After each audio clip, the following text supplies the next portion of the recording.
జనభైరి news కి స్వాగతం. భావితరాల భవిష్యత్తు బాగు చంద్రబాబుతోనే సాధ్యమవుతుందని పలమనేరు శాసనసభ్యులు అమర్నాథ్ రెడ్డి పేర్కొన్నారు. బైరెడ్డిపల్లి మండలం ఎంపీడీఓ కార్యాలయంలో ఆదివారం ఎలక్ట్రానిక్ సైకిల్ పంపిణీ కార్యక్రమం జరిగింది. కార్యక్రమానికి ముఖ్య అతిథిగా హాజరైన ఆయన మాట్లాడుతూ మహిళల అభివృద్ధికి కూటమి ప్రభుత్వం కట్టుబడి ఉందన్నారు. అందులో భాగంగానే మహిళలకు ఉచిత బస్సు ప్రయాణం, ఏడాదికి 3 గ్యాస్ సిలిండర్లు అందిస్తున్నామన్నారు. దీంతో పాటు ప్రతి మహిళ ఓ పారిశ్రామికవేత్తగా ఎదగాలన్న లక్ష్యంతో విరివిగా రుణాలు సైతం అందిస్తున్నామన్నారు. కాబట్టి మహిళలు సామాజిక, ఆర్థిక, రాజకీయ రంగాల్లో పురుషులకు ధీటుగా రాణించాలని ఆయన సూచించారు. మహిళలు పురుషులతో సమానంగా ఆర్థిక పరిపుష్టి సాధించినప్పుడే రాష్ట్ర అభివృద్ధి సాధ్యమవుతుందని అన్నారు. మీ అందరి ముందర ప్రస్తావించాల్సినటువంటి అవసరం ఉంది. మనకు భారతదేశానికి స్వాతంత్రం వచ్చిన తర్వాత మొట్టమొదటగా ఆంధ్ర రాష్ట్రంలోనే మహిళలను గుర్తించినటువంటి ఏకైక నాయకుడు కీర్తిశేషులు నందమూరి తారక రామారావు గారు. ఆయన పార్టీ పెట్టి అధికారంలోకి వచ్చిన తర్వాత మొట్టమొదటగా మహిళల కోసం, మహిళల అభివృద్ధి కోసం, వాళ్ళ సాంఘిక, రాజకీయ ముందుకు తీసుకురావడం కోసం ఆయన ఆస్తిలో సమాన హక్కు ఇవ్వడం కానీ, రాజకీయాల్లో స్థానిక సంస్థల్లో మీకు అవకాశం కల్పించడం కానీ, మహిళలను కూడా ముందుకు తీసుకెళ్లాలనేటువంటి ఒక మంచి ఆలోచనకు ఆ రోజు నందమూరి తారక రామారావు గారు బీజం వేశారు. తర్వాత చంద్రబాబు నాయుడు గారు ముఖ్యమంత్రి అయిన తర్వాత ఆ ఒక కార్యక్రమమే కాదు, ఆర్థికంగా కూడా మహిళలను పరిపుష్టి చేయగలిగితే ఖచ్చితంగా ప్రతి కుటుంబం కూడా ముందుకు వెళ్ళడానికి అవకాశం ఉంటుంది. మహిళలను సామాజికంగా, విద్యాపరంగా, ఆర్థిక పరంగా ముందుకు తీసుకువెళ్లాలనేటువంటి ఒక ఆలోచనతోనే పుట్టిందే ఆ రోజు మనకందరికీ కూడా ఈ డాక్రాకు సంబంధించినటువంటి పొదుపు కార్యక్రమాన్ని. మొదటగా ₹1 పొదుపు అలవాటు చేసింది చంద్రబాబు నాయుడు గారు మొట్టమొదటిగా ముఖ్యమంత్రి అయిన తర్వాత. ఆ రోజు పొదుపును మీకు అలవాటు చేసి, పొదుపు ద్వారా మీరు, ఆ పొదుపు సంఘాల ద్వారా ఆర్థికంగా మీరు స్వయంగా మీ కాళ్లపైన మీరు నిలబడేటువంటి అవకాశానికి బీజం వేసింది మరి చంద్రబాబు నాయుడు గారు అని చెప్పే సందర్భంగా మీకు గుర్తు చేస్తా ఉన్నా. ఎప్పుడో 25 సంవత్సరాల మునుపు ఆయన బీజం వేస్తే ఈరోజు అదే పొదుపు సంఘాలు వేల కోట్ల రూపాయలు ఈరోజు ఆ పొదుపు సంఘాల్లో మహిళల కోసం ఎక్కడ కూడా ఏ తాకట్టు లేకుండా బ్యాంకులు మీ కాళ్ల ముందుకు వచ్చి ఈ రోజు డబ్బులు ఇచ్చేటువంటి అవకాశాన్ని ఈ రోజు అందిపుచ్చుకున్నది మాత్రం మీ పొదుపు సంఘాలని చెప్పే సందర్భంగా మీకు తెలియజేస్తా ఉన్నా. ఎందుకంటే మంచి ఆలోచనతో చంద్రబాబు నాయుడు గారు చేశారు.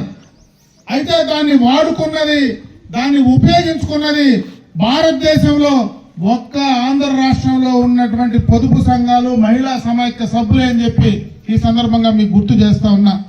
అందుకే ఈరోజు కూడా దాదాపు బ్యాంకు లింకేజ్ నుంచి 28 లక్షలకు పైన ఈరోజు మీకు చెక్కు కూడా ఇచ్చే కార్యక్రమాన్ని తీసుకున్నారు.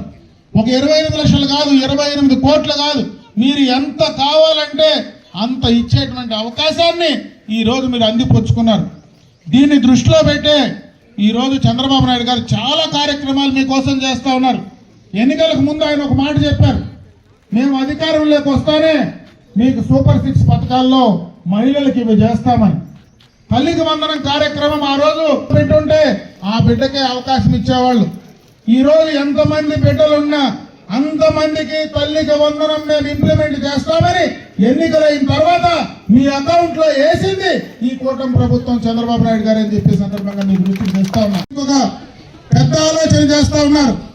ప్రతి మహిళను, ప్రతి ఇంట్లో ఒక మహిళా పారిశ్రామికవేత్తగా తయారు కావాలా. ఆ గ్రూపుల్లో మీరు తయారు చేసేటువంటి ఏ వస్తువైనా, మీరు పండించేటువంటి ఏ కార్యక్రమమైనా మీరు బిజినెస్ చేసుకొని వ్యాపారం చేయాలంటే మీకు ఆన్లైన్ లో ఆ సౌలభ్యం కలిగించి దాని ద్వారా మిమ్మల్ని అందరినీ కూడా పారిశ్రామికవేత్తలుగా ఎదిగించాలనేటువంటి కార్యక్రమాన్ని బీజం వేశారు. ఖచ్చితంగా కేంద్ర రాష్ట్ర ప్రభుత్వాలు కలిసి ఈ యొక్క లక్పతి దీదీ కార్యక్రమాన్ని అమలు చేసేటువంటి కార్యక్రమాన్ని కూడా తీసుకోబోతా ఉన్నాం. ఇది కూడా ఒక మంచి కార్యక్రమం.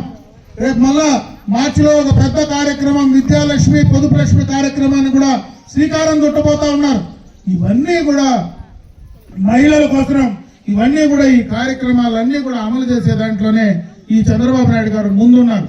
నేను ఎందుకు ఈ విషయాలన్నీ చెప్తా ఉన్నానంటే మొట్టమొదటగా భారతదేశంలో చంద్రబాబు నాయుడు గారు ఒక్కరే మహిళలను అన్ని రంగాల్లో ముందుకు తీసుకువెళ్లాలా అనేటువంటి ఒక ఆలోచనతో ఈ రోజు ఈ కార్యక్రమాలన్నీ చేస్తా ఉన్నారు.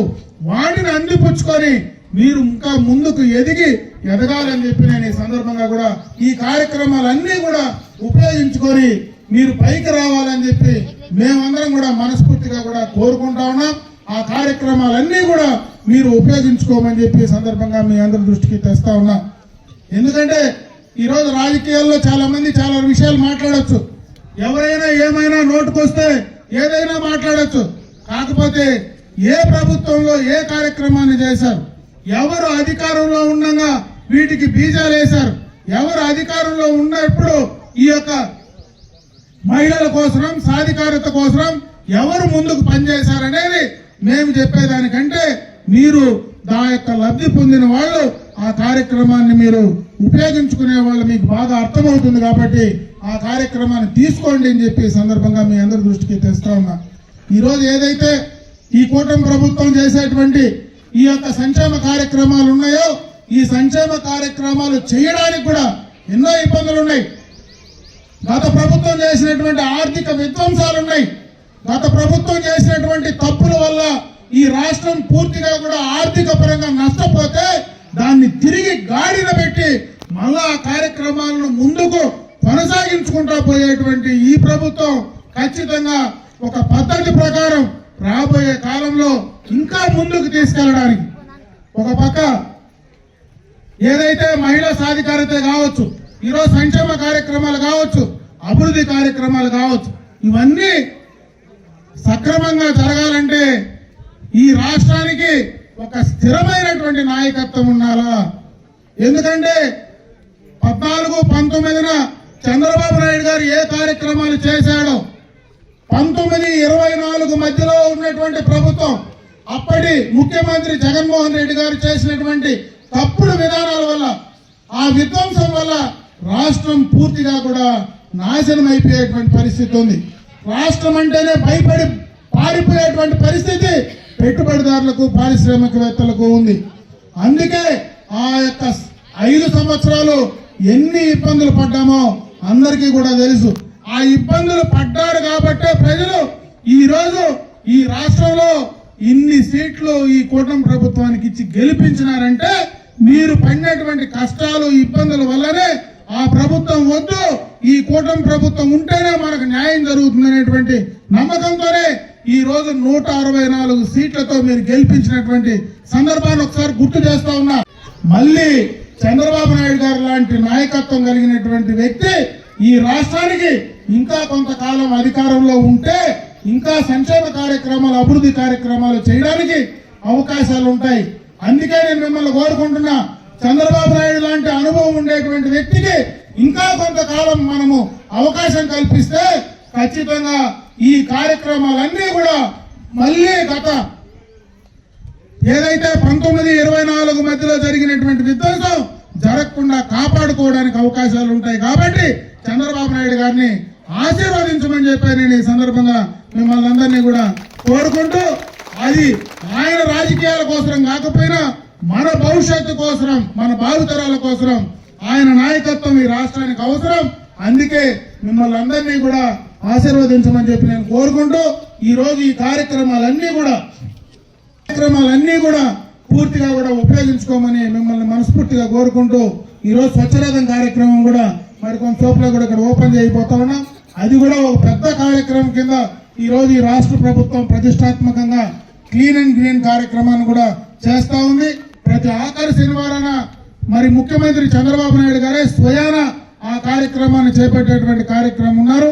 దానిపైన కూడా మనం అవగాహన కల్పించుకొని ఖచ్చితంగా మన పరిశుభ్రాలంతా కూడా పరిసర ప్రాంతాలంతా కూడా శుభ్రంగా ఉంచుకోవడానికి ప్రతి ఒక్కరూ ముఖ్యంగా మహిళా సోదరిమణులు ముందుకు ఉండాలని చెప్పి మరొకసారి మీ అందరికి కూడా కోరుకుంటూ, ఈ రోజు నాకు ఈ అవకాశం కల్పించినటువంటి బైరెడ్డిపల్లి మండల సోదరిమణులకు సోదరులకు అందరికీ కూడా హృదయపూర్వక నమస్కారాలు తెలియజేసుకుంటూ సెలవు తీసుకుంటాను. జై హింద్.